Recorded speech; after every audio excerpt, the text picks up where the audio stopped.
Iran's supreme leader Ayatollah Ali Khamenei has once again rejected the possibility of negotiations with the United States, accusing Washington of breaking promises in every matter and acting in bad faith.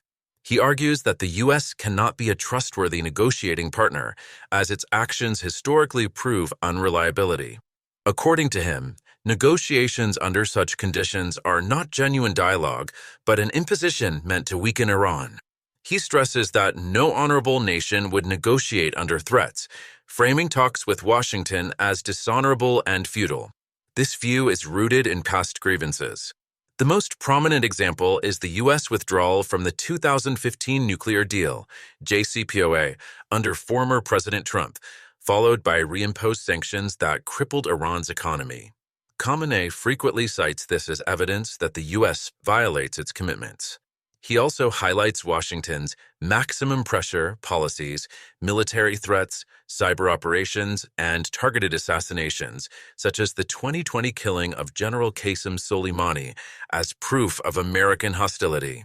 Furthermore, U.S. policy shifts across administrations' engagement under Obama, withdrawal under Trump, and mixed signals under Biden reinforce Tehran's belief that U.S. promises are unstable and subject to domestic politics rather than genuine commitments. Strategically, Khamenei's rejection serves multiple purposes. It strengthens Iran's stance that negotiations should not be dictated by U.S. power, reassures domestic audiences of the regime's independence, and emphasizes resistance as a principle of sovereignty.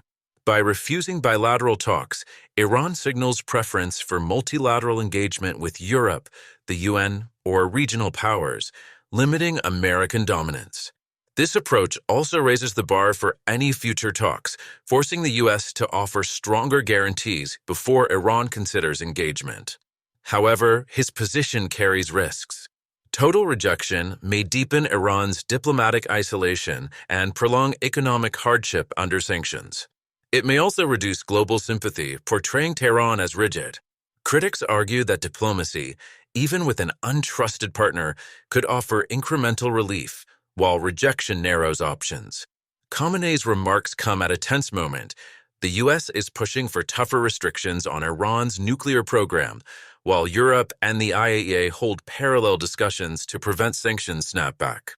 In this climate, his statement serves both symbolic and strategic ends, reinforcing Iran's resistance narrative while shaping the terms of any possible future engagement.